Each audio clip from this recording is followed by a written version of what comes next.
Lancée fin 2012, la 7ème génération de Golf est passée par la case restylage début 2017. Au programme à l'extérieur, des feux avant à diurnes à LED désormais sur toutes les versions, des feux avant 100% LED en haut de gamme, des feux encore à LED à l'arrière sur toutes les versions, et un nouveau jonc décoratif entre les feux avant.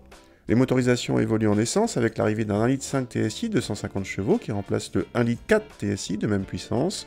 Le 1 litre TSI de notre modèle d'essai passe quant à lui de 115 à 110 chevaux. Il n'est disponible qu'avec les finitions First Edition et Comfortline. A l'intérieur, les deux principales nouveautés viennent de l'écran central à commande gestuelle sur les versions haut de gamme, mais même sur les modèles inférieurs comme le nôtre, il s'est élargi et se montre plus réactif et les menus ont évolué dans leur graphisme.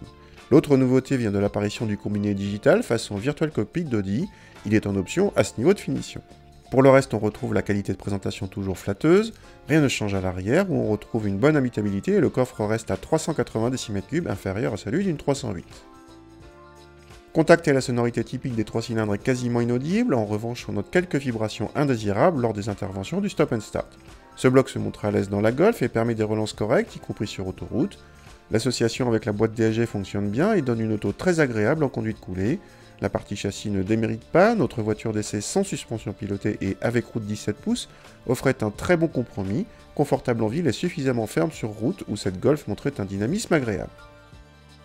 Côté budget, cette version avec boîte DSG est la plus sobre de toutes les Golf Essence, y compris par rapport à la Golf 1 litre de 85 chevaux.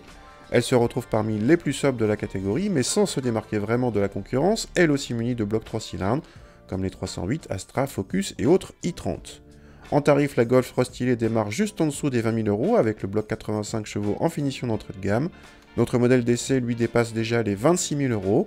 C'est cher par rapport à une 308 PureTech 110 mieux équipée, mais moins high-tech.